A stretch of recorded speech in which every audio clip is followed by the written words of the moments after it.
Hello, ladies and gentlemen. This is Michael Link speaking from the German Bundestag. I am the spokesperson for European Union Affairs and board member of the Friedrich Naumann Stiftung for Freedom.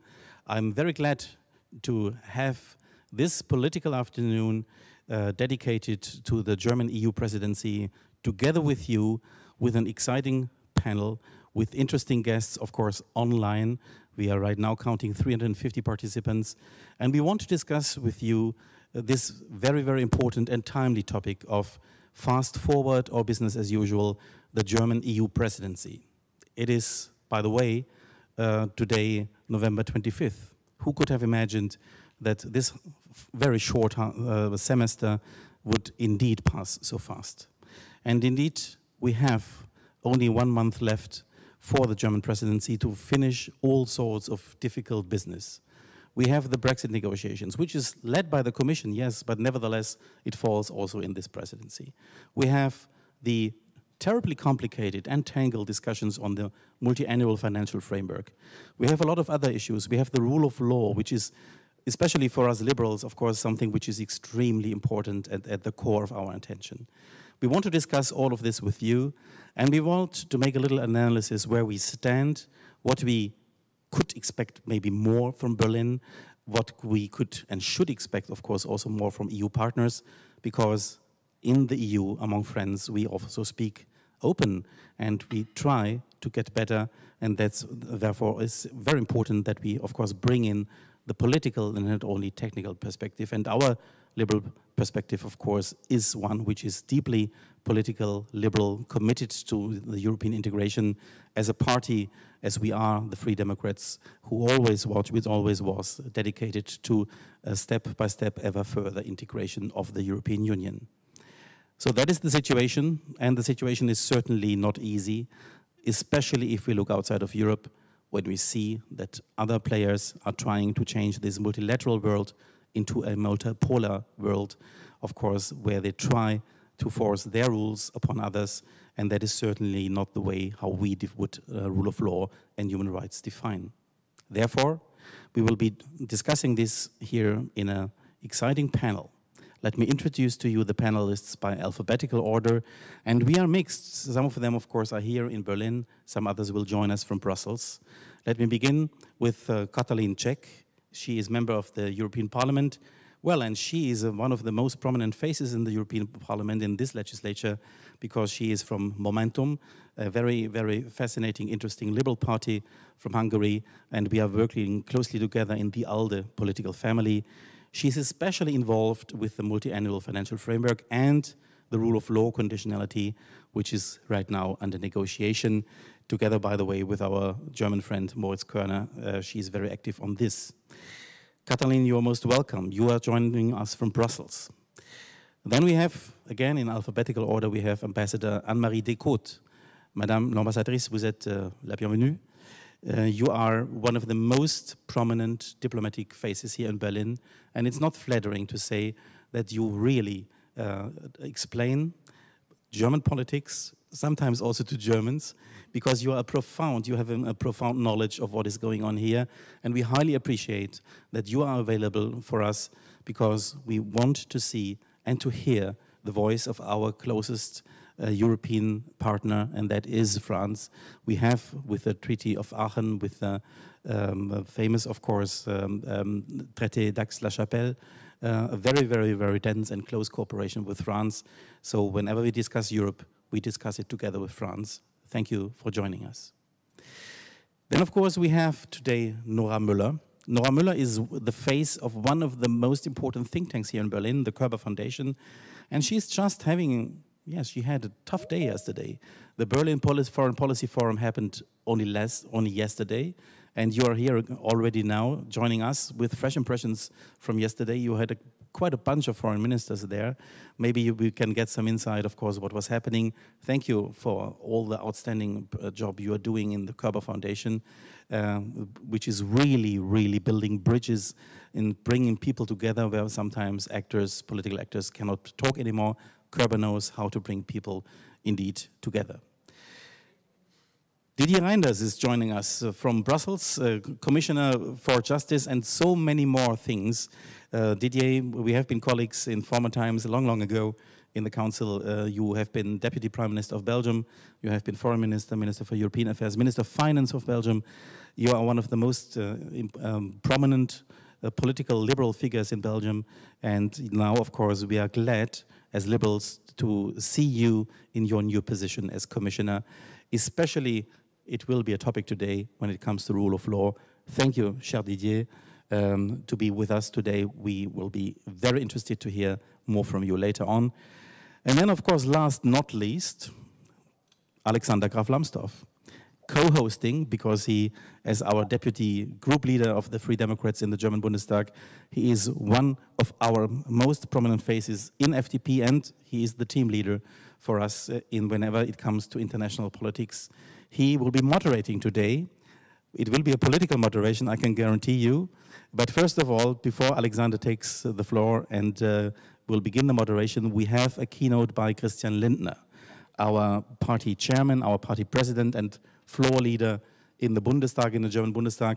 He had to run for an emergency COVID meeting today. We have, I'm pretty sure you're familiar with the situation in your countries as well, and for those of us who join us from abroad. We have, of course, a lot of things to discuss there, and therefore he cannot be here in person with us, and he asked us to pre-record his statement. We will first listen to it. Christian is a dedicated, not only party leader, but he is somebody who takes enormous interest in bringing forward European integration and ALDE. And by the way, I did forget to mention Alexander Lambsdorff is also the vice president of ALDE. What we do as Free Democrats is, of course, also very, very much, of course, dedicated and connected with what we as European liberals do in the ALDE political family. So first of all, let's have a statement by Christian Lindner and then our discussion. I'm glad you joined us today. Thank you very much for your attention. Distinguished speakers and guests, ladies and gentlemen, it is my privilege to deliver this keynote address today. The exchange between passionate Europeans from different member states help us to better understand the changes of today's Europe. This event is particularly timely because we are in the midst of global and inner European dynamics that require the EU to firmly stand by its values and to prove itself to its citizens. The expectations for the German EU Council presidency were high, to lead Europe out of the crisis and to take a decisive course for the future. The tasks at hand are challenging. Corona came back even more seriously than before, with economic and social consequences which are not yet foreseeable. The post-Brexit negotiations have picked up speed in the last few meters, but results are unclear. The multi-annual EU budget is blocked by Hungary and Poland, and the election of Joe Biden opens up a window of opportunity to renew the transatlantic partnership, but this will not be an easy win. Today, 1 month before the end of the EU presidency, it is time to take stock of the challenges ahead and to discuss a liberal European course of action for the future. First, we should learn our lessons from the pandemic. At the beginning, member states rather rallied behind their flags instead of finding answers or help in Brussels. The EU and its member states, we will be measured by how well we are able to master this crisis and set the course for the future. Particularly, in difficult times, the EU needs to prove unity and solidarity. Given today's challenges, the EU cannot afford to carry on with business as usual, but needs to shift up a gear. And to benefit from speed, you need to know in which direction to go. Our common values, democracy, rule of law, freedom, human rights, social market economy, should serve as our navigation system. But without the 27 member states showing their willingness to coordinate their potential, The EU will not become more capable of acting both internally and externally. The future of the European Union depends largely on how it copes with the economic and social challenges of the COVID-19 pandemic. A modern, flexible budget that enables the Union to act effectively is crucial. We Free Democrats stood together with the Frugal Five, who successfully campaigned for the recovery packages to be refined in essential points, such as the share of grants and the linking of allocation of funds to conditionalities, such as compliance with the rule of law. For us, the recovery fund must be a one-time effort. Accordingly, the authorization to take out loans is exceptional and can only be granted for an extraordinary period. The allocation of funds must be based on clearly defined criteria and priority goals such as climate protection and digitalization. We Free Democrats have strongly advocated for linking the EU budget funds to the rule of law. Recently, the European Parliament and the Council have reached an agreement on rule of law conditionality mechanism. This new mechanism will ensure that governments that don't uphold the rule of law will see their EU funding cut. We believe that rule of law is an indispensable cornerstone of the European Union. It guarantees fundamental rights and supports an investment-friendly business environment. Applying rule of law makes the EU attractive to businesses, attracts investments, and increases prosperity and economic progress, we believe. Since strengthening the rule of law is one of the key liberal values, I welcome this innovative legislation, even if it could have been more far-reaching in its scope. The rule of law conditionality is one of the contentious topics in the negotiations of the Recovery Fund. It remains to be seen whether the irresponsible blockade of Hungary and Poland can be overcome. We, Free Democrats, we will keep on working closely with the Frugal Five and those member states that firmly support a strong rule of law mechanism. The rule must apply. No more EU money for rule breakers. The experience with President Donald Trump gave Europe a warning that close partnership with the US should not be taken for granted. We can and we should not expect from a Biden administration a complete change in foreign and security policies. The question of transatlantic burden sharing will remain.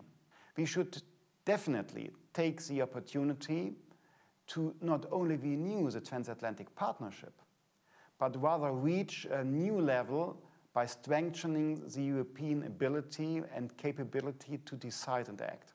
Because the US will only decide on strategic topics together with the European Union that is perceived as an attractive and valuable, capable partner. Ladies and gentlemen, this means we need stronger efforts of our own to ensure our security and to stand up for our values in Europe and worldwide.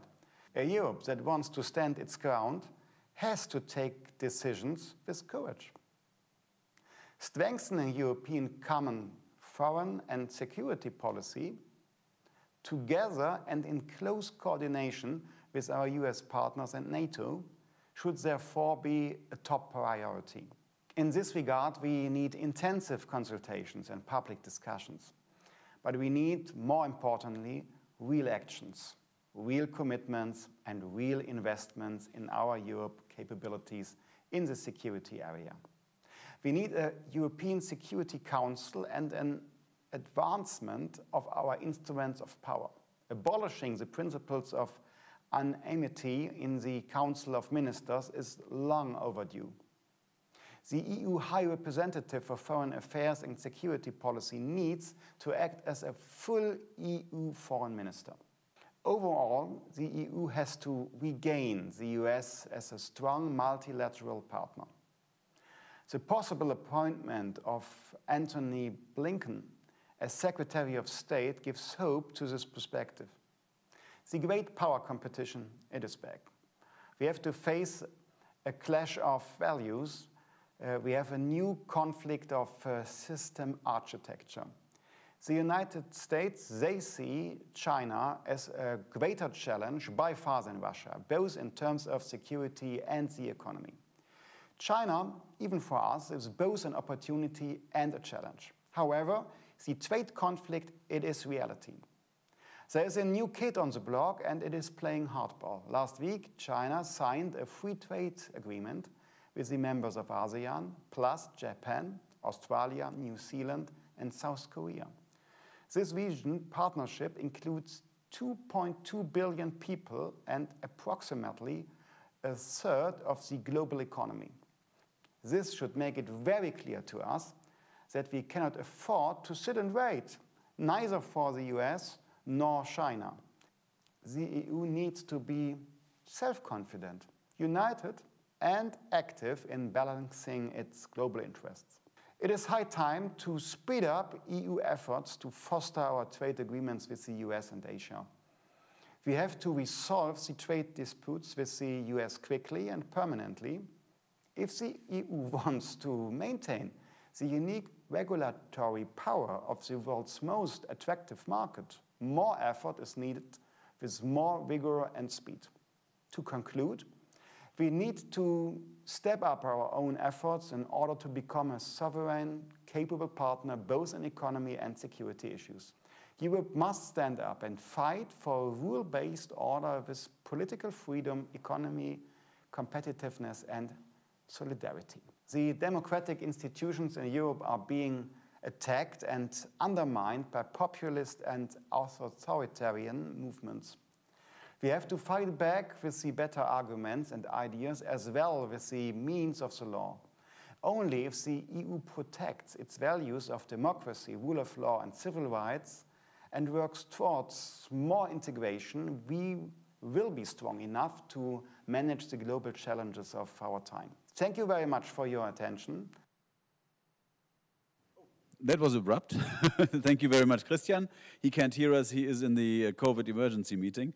But we're very happy to have had this short keynote. I think the plethora of topics is just incredible. In this short keynote, in Michael's introductory words, you could see that there are so many different things that are on the agenda, that the title of this event, Fast Forward or Business as Usual, when we planned the event, we were thinking of fast forward, but it's now neither fast forward nor business as usual, because, as a matter of fact, it's like a bit of a hard break that we're having due to the stalemate in the budget negotiations. And I will address my first question to Commissioner Didier Reynders. I mean, we've heard from Christian Lindner how important the rule of law is for the European Union.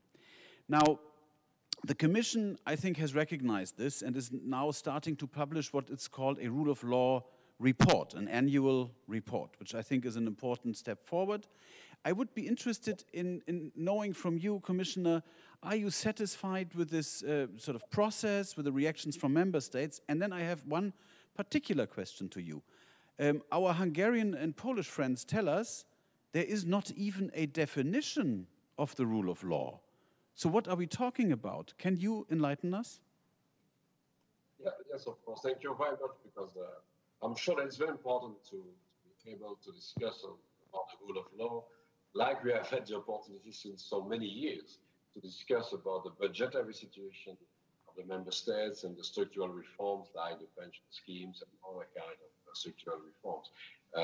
Miguel said that he was Minister of Finance during many years, and I had the opportunity to discuss about those issues, but the values and the rule of law was not on the agenda of the Council for many years. And we have started just some years ago, I've started in 2016 to ask to my colleagues in the Geneva Council of this European Affairs to discuss about the rule of law, to prepare something. And for the first time, it's true, now we have an annual report on the rule of law. So we have a report on the 27 member states on an equal footing. And I must say, with a very good participation in the preparatory works from all the member states, also Hungary and Poland that you have mentioned. We have had a very good collaboration, and not only with the member states, but with 200 different stakeholders coming from the Council of Europe and other international institutions to European associations and NGOs and national members of civil society, but also association of judges or association of Supreme Courts and so on. And we have organized many country visits. And now we start the real process. And I must say that we have, in general, a very good reaction from the member state, because I've started a discussion in the Council, I've started a discussion in the European Parliament, but also in the national parliament. I went to, by video, of course, to the Bundestag, you know that, for a first meeting with Germany, but also to the Danish parliament, and I have 5, 6 other parliaments till the end of the year, and we'll go to all the national parliaments. And what is very important is to see that in a very large majority of member states, there is a real reaction saying that we will try to improve. We are coming with some reforms, some plans to improve the situation. And that is fine. And it's the best way to work on it. And so to see, is it possible to have a real improvement about the rule of law? Because we have concerns or remarks in all the member states. But I must say also that you have more systemic or systematic issues in some member states. Is the reason why we have for the moment 2 Article 7 procedures, so 2 procedures engaged by the Commission about Poland or by the Parliament about Hungary in the Council. And we continue to do that for the moment. And it's very important to show that if we have a systemic issue, like the independence of the judiciary in Poland, to be very concrete, or like, but Katalin Cseh MEP says some more things about the situation in Hungary, but we have also many concerns about the situation in Hungary in relation with the rule of law. It's important to pay attention now to the budget of the European Union, and to say, it was said in the introductory remarks, it's very important to organize a real conditionality between the rule of law and the budget of the Union. And we have seen also during the COVID-19 crisis, and certainly we are looking to that also now because we are in the crisis, that there are some risks for the rule of law during the crisis. In many member states, we have put forward some remarks, but we have also concern about the way to organize the process during the pandemic. I must say we want to be sure that it's possible to have an oversight by the Parliament on the measures taken by the government during the emergency process, and also to have an oversight by the justice system. But again, we have a huge, very important process for the moment with the rule of law report. But of course, the next step will be to be able to implement the conditionality between the budget and the rule of law. And that's the main discussions that we have for the moment with the German presidency, of course, in the driving seat in the negotiations with Hungary, Poland, and all the actors. I want just to say, from the Commission, it's important to stick to the agreement reached by the Council and the Parliament in the last weeks. I'm sure it's the same for the European Parliament. So we need to be able to solve the situation, to have a new budget, to have a new next generation EU, and to stay with the new conditionality. But again, we have had a good collaboration of all the member states about that. Of course, we will continue to use all the instruments at our disposal. I'm thinking about the infringement proceedings before the court, because the rule of law is very important. And the last remark is about your reference to the lack of standards and principles. It's not true. First of all, we have the treaties. The Article 2 of the treaty, it's the European way of life. It's the reference to the fundamental rights, to the democratic process, to the rule of law, and it's a clear definition in the treaty. We have also the case law of the Court of Justice, the European Court of Justice, but also the European Court for Human Rights. And we have some definitions coming from the Council of Europe, and we are all members of the Council of Europe. And so we have put in the report on the rule of law, in the 4 chapters, all the time a clear definition. What is the independence of the judiciary, before to describe the situation in the member states? What are the references about the fight against corruption? What that means, media pluralism and media freedom? And what are the best definition for the checks and balances in the constitutional order? And we have a clear definition of that. And so it's not true that we are out of the game when we are coming with the report. And again, we are hoping that with such a preventive tool, it will be possible to make some progress in all the member states. If it's needed, of course, we will use other tools like, again, the infringement proceedings before the Court of Justice, or maybe later, the conditionality, because it's very important to show that you are protecting the money coming from the taxpayers against fraud, abuses, corruption. That is maybe more the work of the new prosecutor office at the European level, the European Public Prosecutor Office, with capacity to organize investigations and then prosecutions in the member states. But due to the fact that we don't have all the member states on board of the prosecutor office, and unfortunately we don't have Hungary and Poland, it's also very important to have a link between the budget and the rule of law, and to be able at the Commission level to ask to the Council to suspend the financing of some policies if there is a huge problem with the rule of law. And to give an example, a huge problem of the independence of the justice system in one of another member state. Thank you very much.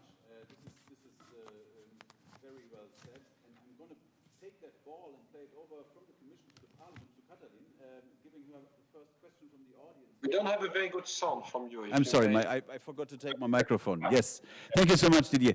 This was a this was a wonderful introduction and a very helpful statement on the importance and on the very existence of a definition of what the rule of law constitutes.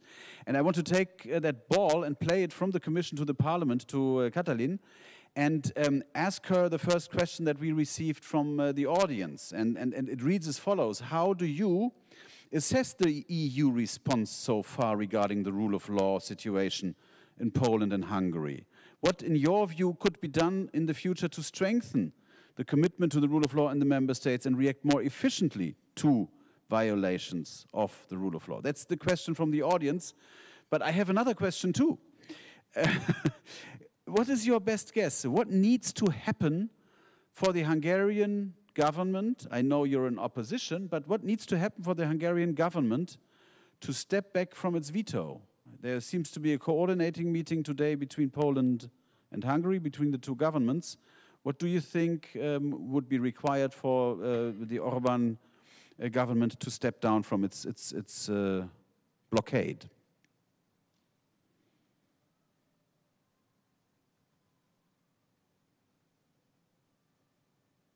You're on mute, maybe, Katalin. Yes, I think you're still on mute, which I think is going to be the phrase of the year. You're still on mute. Yes, now we hear you. Please unmute. There you go. Yes, let me start my intervention with saying how thankful am I for this invitation and how lovely it would be to be in Berlin in person, talking to you, not having to worry about muting myself. I can sincerely hope that we will find a solution for this very difficult situation we are living at, and gradually we can return to the normal life. But well, this is what it is, and we are having to make historic decisions in a historically difficult context. And in this regard, I would like to answer first your second question. And I think this is very clearly linked to the audience questions as well. But basically, what needs to happen to stop Hungary and Poland and the veto? And I think there are like two routes to take here. The first is what the EU has always done before. And I'm sorry to say this, Commissioner, it's not your fault. But every single time Hungary or Poland are playing hardball, the EU steps back, throws its hands up, and saying that, like, okay, I will appease you. I will find a solution somehow. It's a game of chicken. And Mr. Orban has always won so far. So I think what really needs to be done is not some murky compromise was leaked in the press, for instance, on closing down the Article 7 procedure, which was apparently promised to Mr. Orban in exchange of dropping his veto. I think this would be a historic mistake. And it would just further embolden the autocrats, and it would further contribute to the destruction of Europe and the democratic backsliding within our community. So what is the other way to take? Is to call their bluff, finally.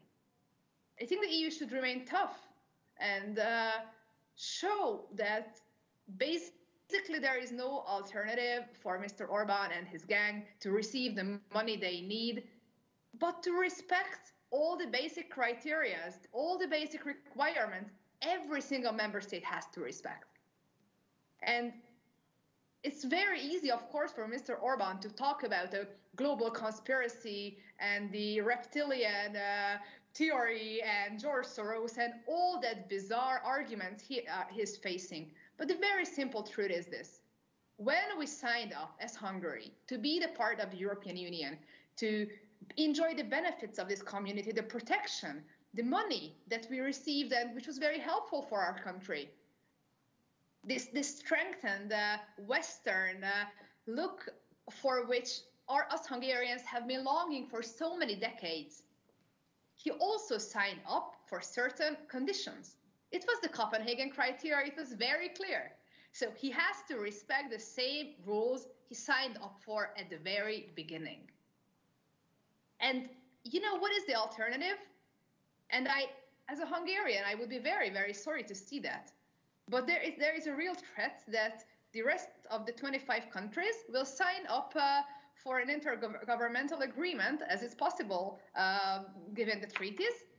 And then Hungary and Poland will just live there without any money. But the rule of law mechanism would be in place because as we all know, it can't pass without unanimity. So it would be the perfectly worst deal for everybody. So, and I think that Mr. Orban cannot play it out for too long.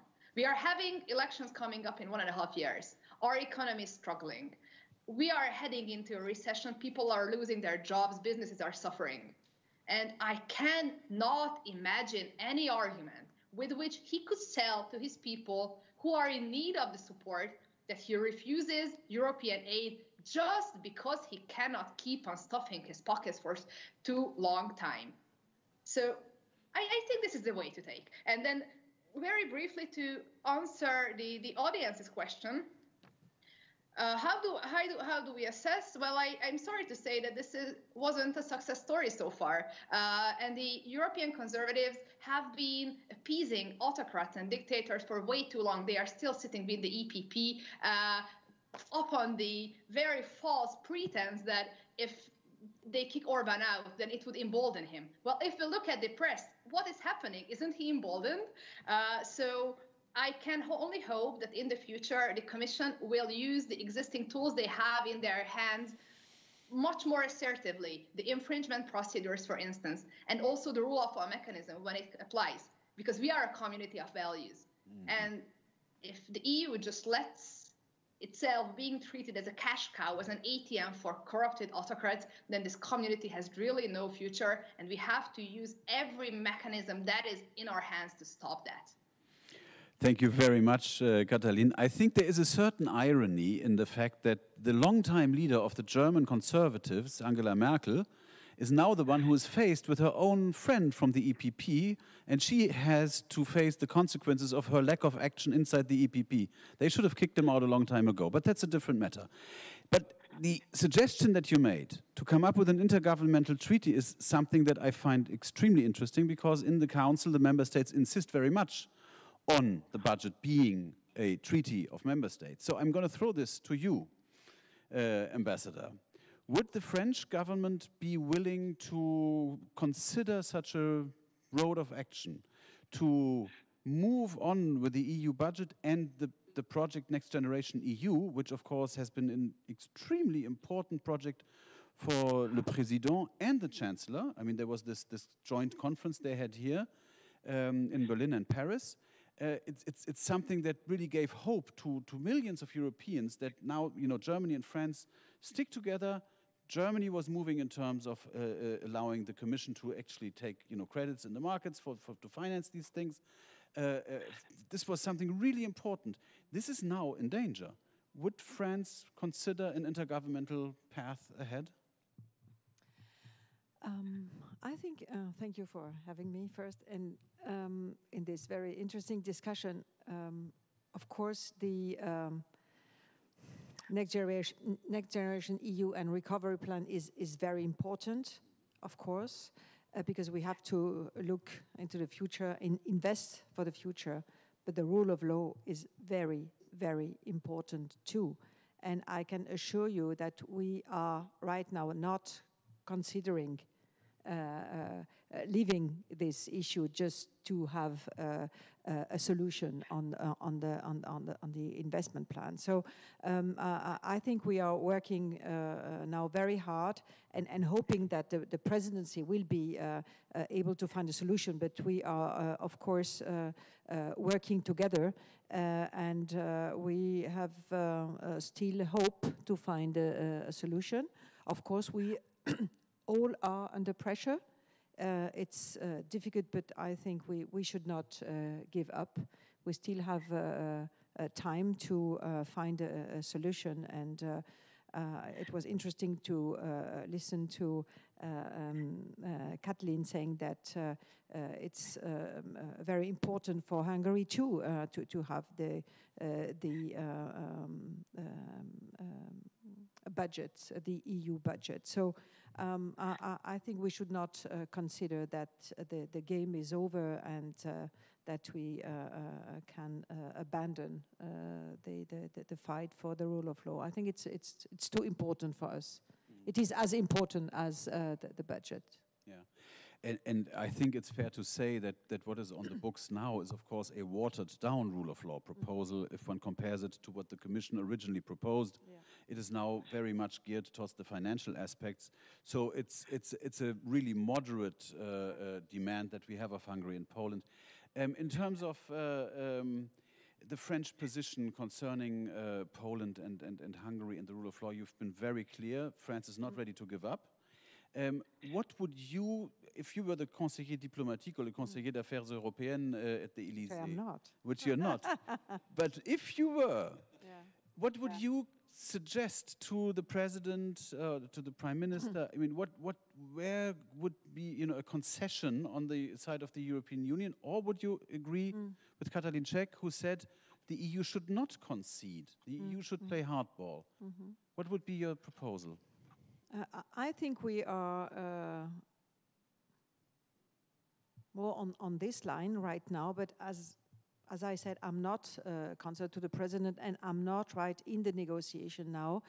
I think our colleagues are looking at all the elements we have. It's very important, as you remembered at the beginning of the session, there is a meeting today between Poland and Hungary, and it will be interesting to see what comes out. It's interesting to know, and that is possible only, I guess, only in speaking with Mr. Orban and Mr.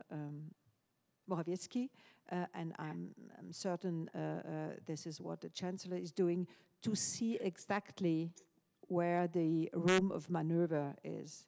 What do they want exactly? We have the impression that the door is not completely closed, that there is room for discussions, and without giving up what is important for us, we should exactly see what is where we can do something. As I said, the game is not over, and we should work on these little spaces where something could be still possible. Thank you. Nora Müller, yesterday one of the most important foreign policy events in Berlin took place, the Körber Foundation's Foreign Policy Forum. And my question that I have, because we had plenary meetings, I could only listen in briefly. Was this a topic in the foreign policy briefing? Because we heard Christian Lindner say earlier, the global challenges to the European Union are such that sort of the housekeeping issues of the European Union, which all of this is, of course, seem, small by comparison. What was the general feeling? I mean, what's the performance of the EU as seen by some of the participants, and what's the role that the participants saw for the EU in the future? Right. So first of all, thanks very much for having me, and it's fantastic to be on a panel with at least some real people. So in terms of your question, yes, I would say 95% of what we discussed yesterday was about the EU and the future of the bloc. And I'm happy to report that Heiko Maas, our foreign minister, who was with us as well, was pretty optimistic when it comes to finding a solution to the Hungarian and Polish veto. He said that he expects that by the next European Council meeting on, I think, 10th of December, there is going to be a solution. What we also discussed, we had the Spanish Prime Minister with us, and what we also discussed in terms of the long-term future and strategic posture of the EU in the world was the question, what is actually the definition of European sovereignty? And we talked a little bit about this spat between our Minister of Defense and the French president, and I was kind of trying to poke the Spanish prime minister, asking him for his position. And after a bit of poking, he admitted that he is more with the German view of things, in the sense that we do need the Americans on board to take care of our security in Europe, expressing a bit of skepticism when it comes to our European capabilities to take care of our own security, at least in the short to medium-term perspective, I would say. Well, thank you very much. Michael, I wanted to come to you, but I have to turn back to Anne-Marie, to the ambassador. And it's a question from the audience as well, actually, that you just touched upon. How does the French understanding of strategic autonomy impact a future EU transatlantic partnership, is the question from the audience. And of course, we've seen this spat because Annegret Kramp-Karrenbauer published an article in Politico basically saying, well, the transatlantic alliance is about to be revived, and in his spectacular interview in Le Grand Continent, which is really, it was really impressive, the French president said, well, he doesn't agree with the German Minister of Defense. What do we make of this? I think that there is a lot to say on the issue. I think the strategic autonomy, in our views, can make the transatlantic relation only better, because we want the transatlantic relation, we want it to be good and to improve, and we think it could be better if Europe is more able to defend itself, first to say what is our interest and how do we want to fight for them. Are we able to defend ourselves? Because what we know from the Americans, whom we need Americans. We don't want to leave NATO or come out of the alliance. We need them. And we think that what they expect from Europe, because they need, as Minister Le Drian and Minister Maas said in their article that was published, the Washington Post and in Der Welt, the needle of the strategic compass for America is looking more in the direction of China.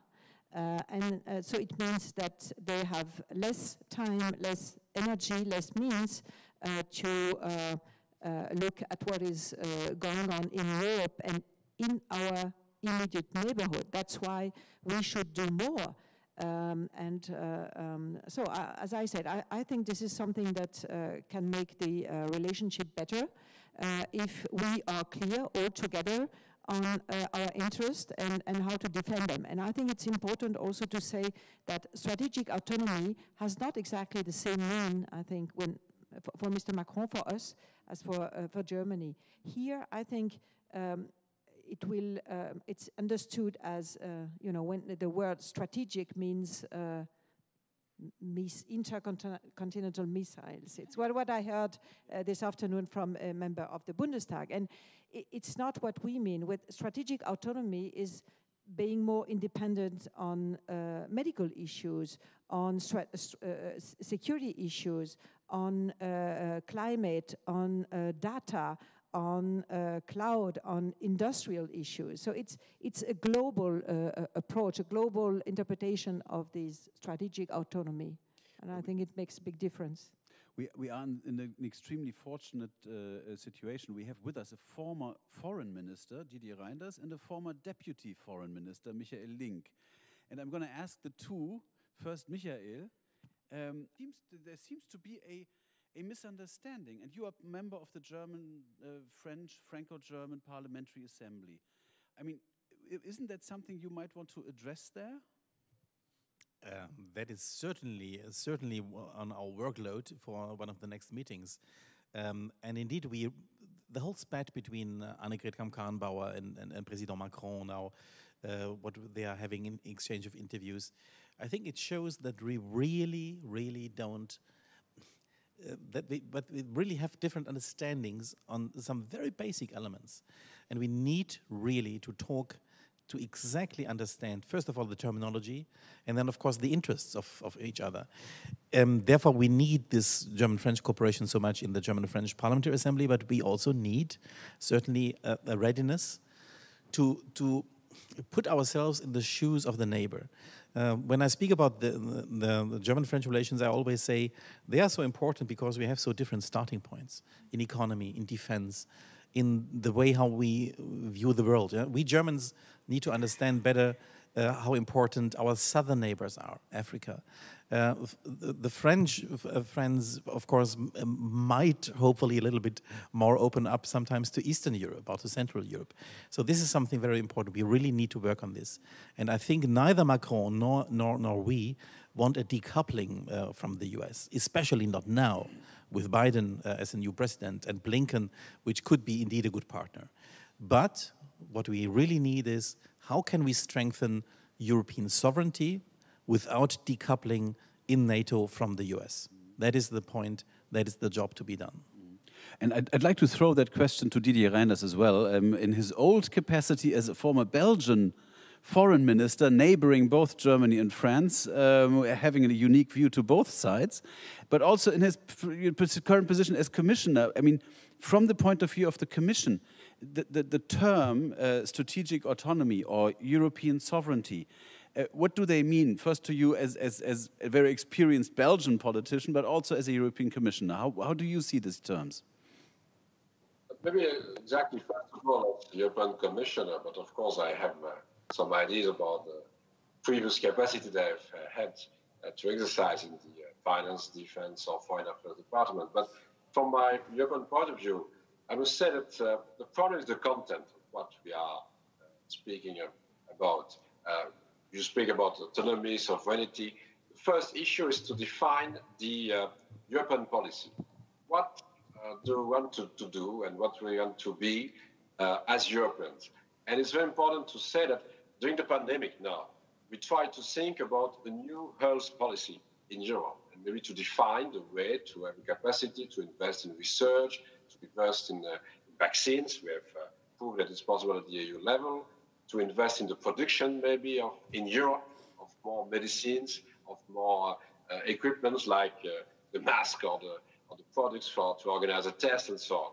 We have also shown from the beginning of this mandate that it's possible to think about the Green Deal, and before we have seen a leading role of the European Union with the Paris Agreement, and a leading role from European countries like France about the Green Deal. We need also to continue to work on our digital transition. It's very clear, and we need to invest more in our capacity to have a data strategy and to develop activities in Europe in such a field. And the same for defense and security. Of course, we are knowing since many years that we need to take care more and more of our own security by ourselves in Europe, and maybe also to take care about the security in our neighbor countries. If you look to the east with the situation in Ukraine, or to the south with the situation in Libya, but also in Sahel and other places. And I'm sure that if you look to trade, it's the same. We need also to have a clear definition of what we want to organize as a trade policy at the European level, and maybe to take on board some elements like, again, environmental issues, social issues, human rights, and the values. But if we are doing that, it's not a reason why it's impossible to have a real transatlantic agenda. And so to take on board at the same moment or attempt to have a leading role in some specific issues like about the climate, and to see what is possible to do in a real transatlantic agenda. Of course, we will have a new administration in the US in January. I have seen that maybe we will work with Anthony Blinken at the head of the US diplomacy. You know, they're speaking French, so it's maybe also a solution to have a better relation with some members of the European Union. But I'm not sure that we need to go too far in the discussions about the name that we are given to our vision, strategic autonomy, sovereignty. We need to discuss about the content. It's time for the European Union to play a leading role in different issues. Of course, it's possible to do that with the US, it's fine. But you have seen about the climate. It was very difficult in the last months and years to work together with the US administration about climate. We have worked with US different states in the US. We have worked with different companies, but it was difficult with the US administration in Washington because they went out of the Paris Agreement. But now they will come back to the Paris Agreement. So it's possible to have a real transatlantic agenda. But I want to say that we need also to put by ourselves some issues on the agenda.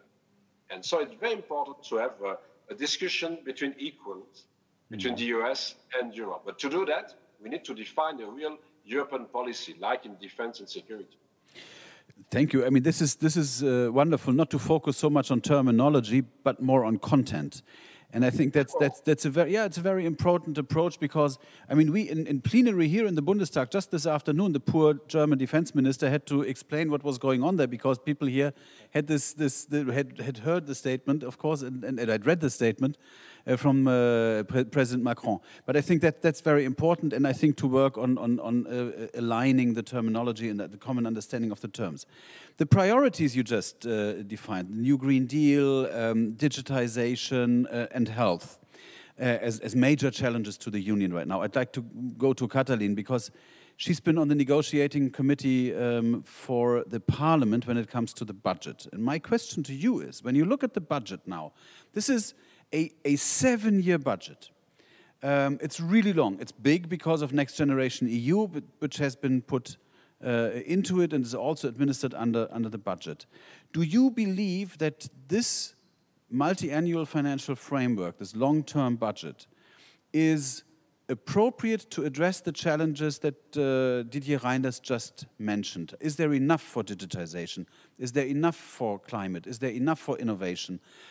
Or do you feel that the budget is sort of continuing, and here we're back to the title of our event, business as usual, member states negotiating in their own interest, but not necessarily in the interest of the Union as a whole?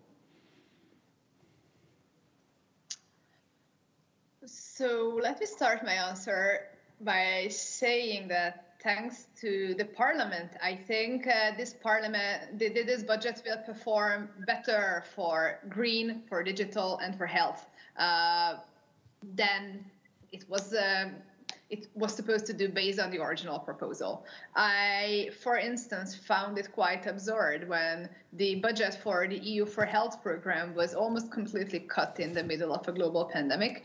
And I'm proud that the European Parliament managed to negotiate many important points back. However, I still think that there is a lot of work to be done. And I would have preferred other outcomes, let's say, differently. But now this is what we have. And now we have to work on performance. Now we have to work on the fact that every single Eurocent that is spent on our European priorities is performing well, that it's not being ended up in a murky network of corrupted businesses or underperforming projects. We need to work on this money delivering for us in the future. And this is a big challenge. Also about the multi-annual budget, but also about the recovery fund. We have to be very mindful. And I'm glad to see that the flexibility rules, for instance, that will be implemented probably in the recovery fund will give space for businesses. But we also have to keep in mind that not everybody is facing the freer access to money with goodwill. So now we have to perceive the spending what is ahead of us with a very clear and a very sharp goal in mind, is to restart the European economy and strengthen us to be competitive on the global stage and deliver as much as possible. And one last closing point here, this is why I'm so happy about the introduction or the hopeful introduction of new own resources, because I think this will be able to contribute to our long-term goals, at least in the framework of the current agreement. Well, we have mentioned climate, we have mentioned digitization, we've mentioned health. We have not mentioned migration so far, which was also one of the important topics of the German presidency. I'm going to come back to this in a couple of minutes, but I also want to talk about something that you just mentioned, and that is very bluntly put, the future. Katalin, there is not, I don't see any efforts right now, at least not any successful efforts, concerning the opening of the conference on the future of Europe, which is a project that was also part of the German presidency's agenda, but it seems to be stalled. Can you tell us why and what needs to happen to get the conference off the ground? I wish I know, to be quite honest.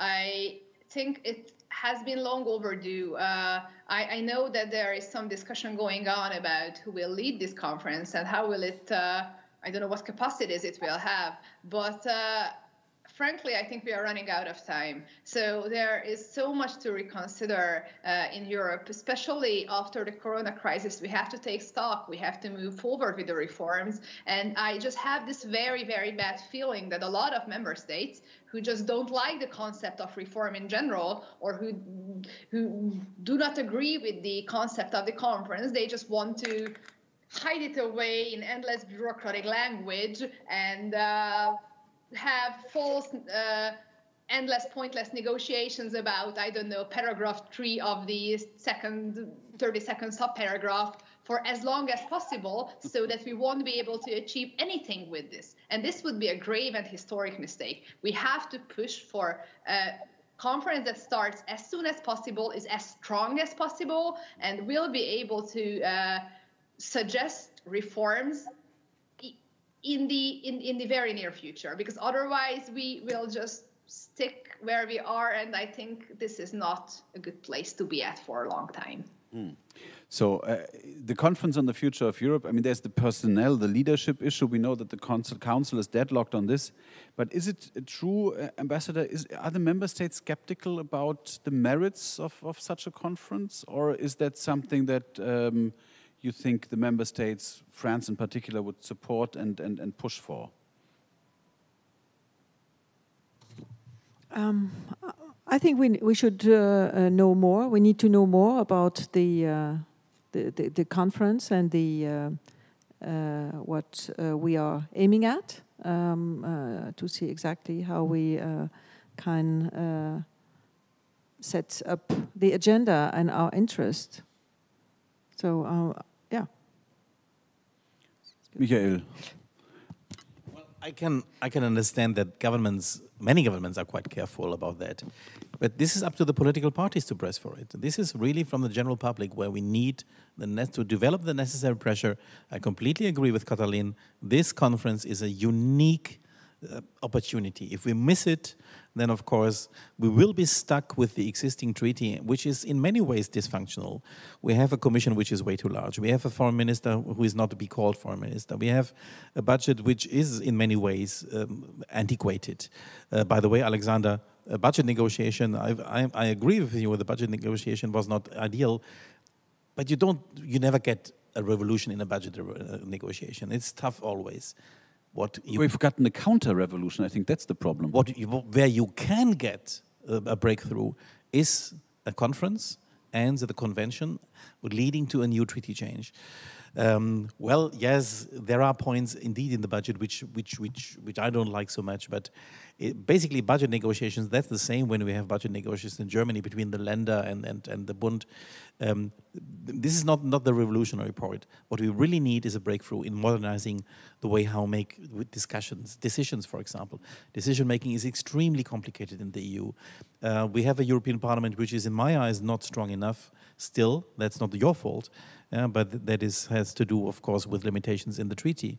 As I said, we should have a commission which is leaner and smaller and more efficient. Let's not forget we have unfinished business in many areas when it comes, for example, to the way how we do legislation in areas where we don't have co-decision with the European Parliament. Too much areas where only the Council is deciding, like foreign and security policy or defense. All these things need to be brought forward. I expect this to come from political parties, and we will, as Free Democrats, very loud and clear, together with ALDE, will make use of this conference for the future of Europe next year in order to have a very clear voice what we see in as our goal as a development of let's call it a sovereign federation of Europe.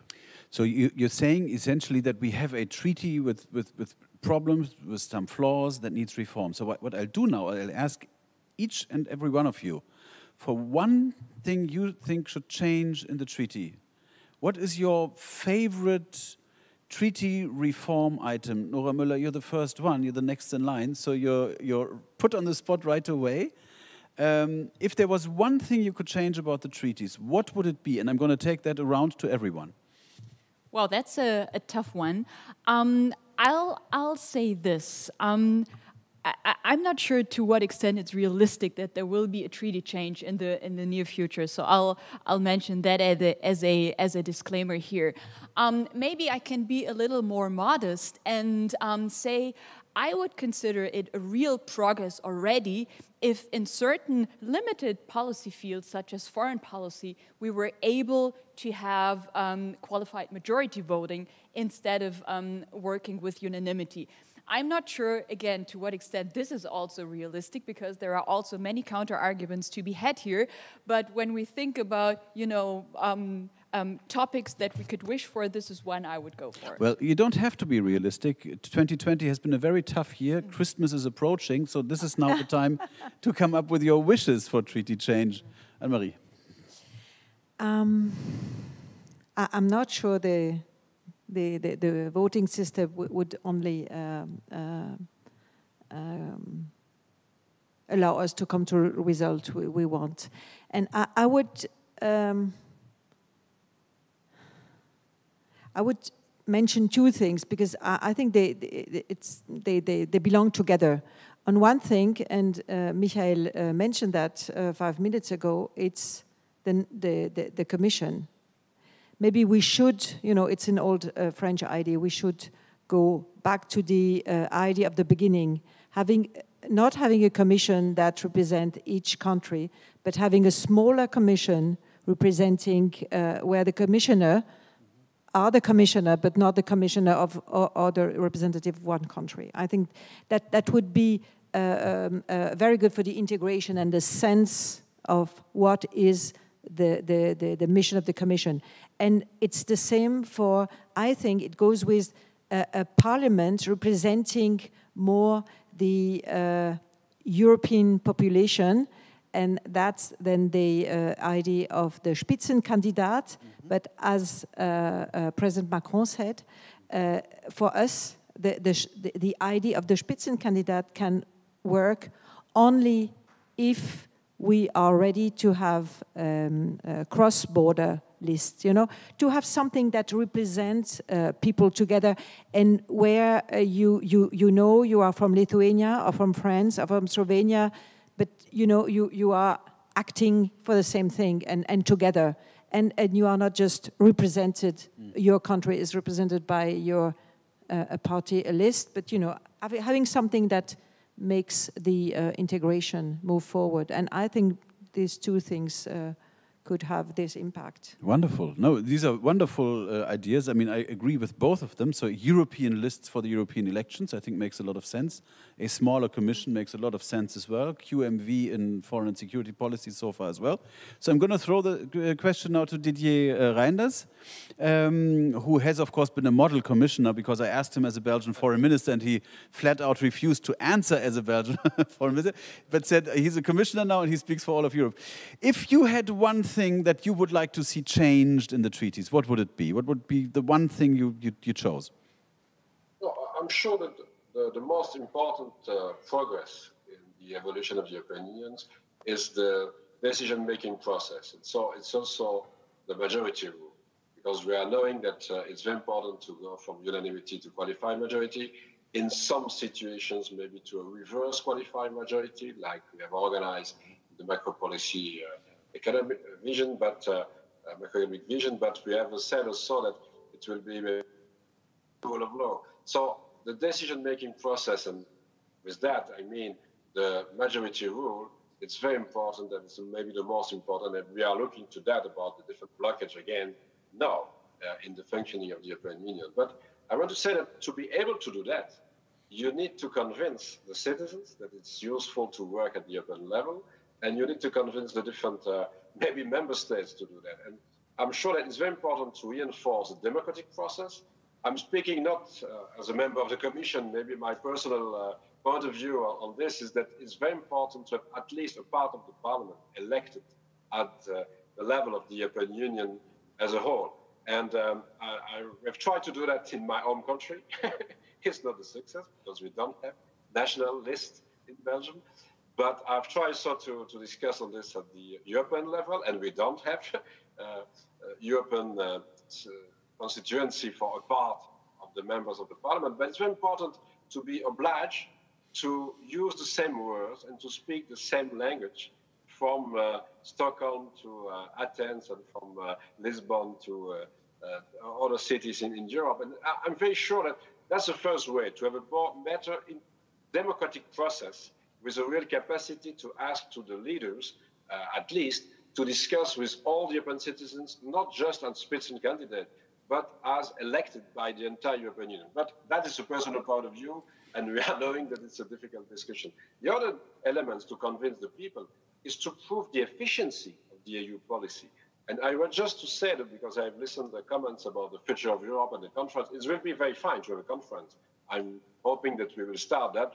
The pandemic is not easy, but I'm hoping that it will be possible then to think about what kind of change of treaties. But at the same moment, we need to prove that it's possible in the health policy to be more efficient at the EU level, and we tried to prove that during the pandemic. I said with a lot of examples before in the previous discussion. We need also to show that it's possible to make some progress about the security and the defense issue. We have discussed that. But in the Green Deal, in the digital transition, is the same. We need to show to the citizens that we are making progress. To give maybe to the consumers, it's also in my portfolio, a capacity to make better choices about sustainable products with better information and better. I know that in Germany you have a huge discussion about the corporate governance and certainly the sustainable corporate governance. What is possible to do to organize a process with a better reaction of sort of companies about the sustainability of our economy. And you have just mentioned migration. Of course, we are discussing since many years about that. We have had so many crises. A crisis in 2015, terrorist attacks since 2015, and again in the last months, unfortunately in France and in Austria. We have now the pandemic. How it's possible to show to the citizens that it's possible to have an efficient policy in some fields at the EU level. If we are doing that, and if we are thinking about a more democratic process, again, the most efficient way will be to have another kind of process to take a decision. And so another kind of majority, maybe a qualified majority, and no more with sometimes unanimity. And I fully agree that we need to have a clear repartition of the competence between the different institutions and maybe a more efficient way to compose the different institutions. Also the Commission, it's not new. It was a discussion for the Lisbon Treaty to have maybe not so many members of the Commission and to describe the situation in another way. it was possible for the ECB to do that with a real board, with all the governors, of course, but also an executive body with less people on board. Maybe one day it will be possible for the Commission. Thank you very much. This has been interesting. Katalin, going over to you in the Parliament again. Your favorite treaty change, the one that you would like to see under your Christmas tree? You said to be ambitious, so I will say two. So first, I have to agree with everybody who mentioned moving away from unanimity, because this is really the key of Europe being able to function effectively. And the second is that I would really love to see the right of initiative at Parliament. I know that I'm biased because I'm sitting in the European Parliament, but I think it would really, really do good for the whole of Europe if the directly elected representatives of so many citizens would be able to have a stronger influence on legislation. Thank you very much. Ambitious and interesting. Michael. I subscribe to every proposal, of course, which has been made. It's now difficult to find another one, especially, of course, the right to initiative for the European Parliament. That goes without saying. Let me remind you, sometimes I would be glad if only the existing treaty would be really enforced, because the Commission, let me remind maybe also our viewers, basically we would have a much smaller Commission already by now, if not the exceptional clauses foreseen in the Lisbon Treaty would have been activated. Normally we should be at 2/3 of the commissioners as per country. So it would be really great to have this breakthrough. So my wish, Christmas tree, something else which has not been said yet. Well, why not having in the future also a direct election of one top official of the European Union that can be the president of the Commission to be voted by universal vote. I think sooner or later we need to come to the point where at least one institution, of course, or one person, of course, additionally to the European Parliament, is also directly elected. So that would be my way to go. I know that's maybe very, very, very controversial, but I think we should have also interesting ideas for this. And then, of course, a smaller Commission as we have it in the treaty, that would be most welcome. And it could happen already now. So I think we have the agenda for the conference on the future of Europe already. I mean, there are institutional issues, there are electoral issues, there is foreign and security policy, and of course there are some topical issues. And I think, if I may add my wish as the moderator here tonight, it's a functioning migration system in all of Europe, solidarity across the European Union on a topic, and I think Didier Reynders said it very well, where people need to feel that Europe makes a difference in their lives, that countries like Greece and Italy don't feel that they are left alone by Germany and other northerners. It's I think, something that is absolutely crucial, whereas other countries should not feel sort of overwhelmed by what's going on. Let me ask, sort of in our final round now, because time is progressing quickly, why can't we make significant progress on migration? Where are the stumbling blocks?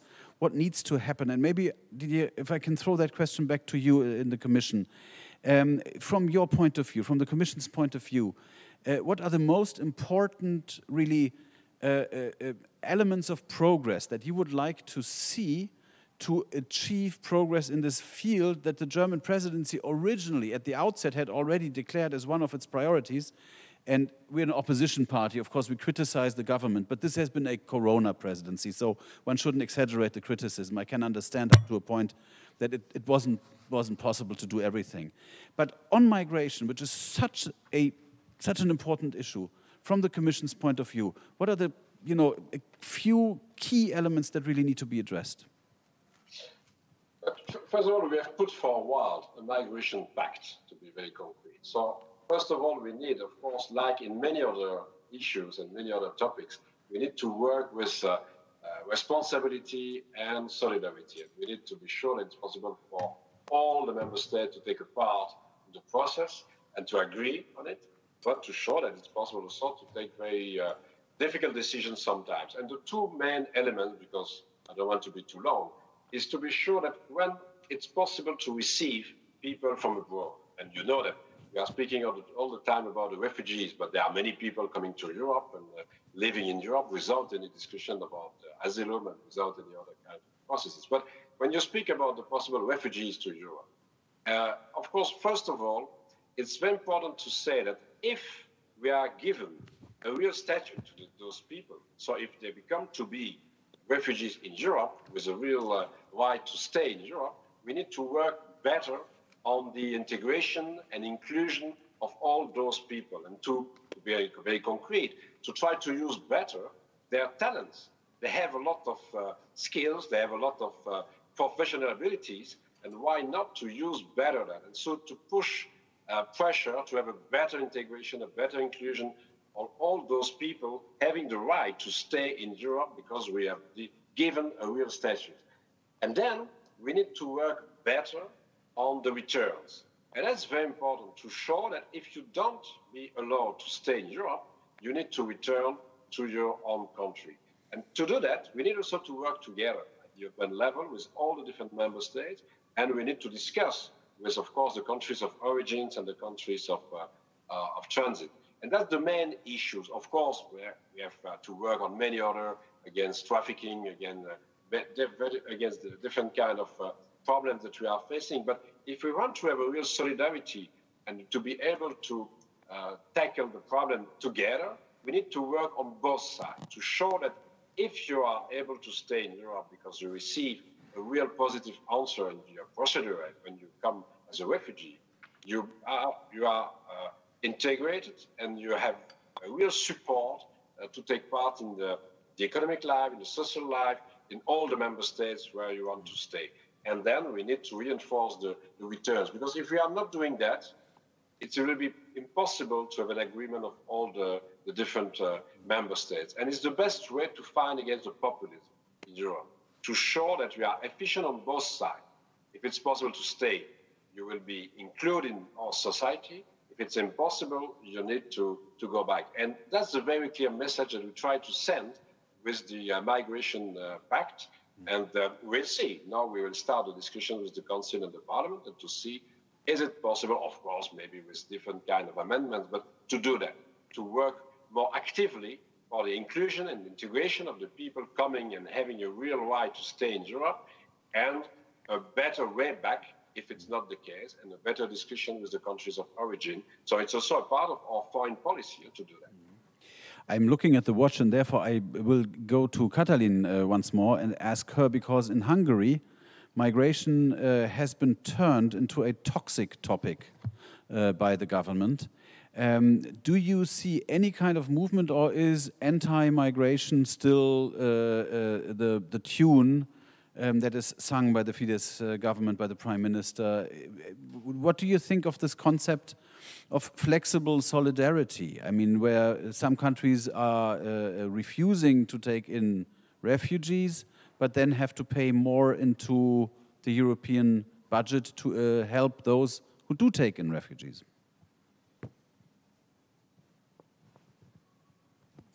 You're on mute. Yes, this is the story of my life in the last month. So let me just share with you, in case you didn't know that, according to Mr. Orbán, Hungary is vetoing the budget because the evil far-left European conspiracy wants to put Hungary under an invasion of migrants. So this answers your question on the state of play in the migration discussion in Hungary. It is hysterical. It is inflated. It's used as a political weapon to bash every policy they cannot otherwise explain why they don't like it. And there is completely no sense of reason in the entire dialogue. But well, this is what it is. I think this is not a big surprise, unfortunately, and I don't really see any chance of change. However, if we talk Europe, I think I have preferences about certain types of solutions or others. But I think it's very important for Europe to finally have something that is legally grounded, that is stable, and that is agreed between member states. And I think it's a huge mistake that in the last 5 years it wasn't done like that. It is buried in the Council. Commissioner says that they are starting the discussions with Council and Parliament. I think Parliament was always a partner for that. And Council just wasted this past few peaceful years on not doing anything. And I'm very much afraid that in the coming years, after Corona, the economic crisis, the climate crisis, we will be faced with an even worse situation. And if we are left without a functioning framework, whatever it is, then we will be still at the mercy of Mr. Erdogan and all these very compromised foreign policy solutions when we just like pay for protection, basically. This is really not sustainable. So I have some doubts about your proposal, but let us see if there is even a willingness in the Council to discuss anything as such, because so far the Council just sometimes works as like a bottomless paper bin. They just bury everything they don't like in the bottom shelf.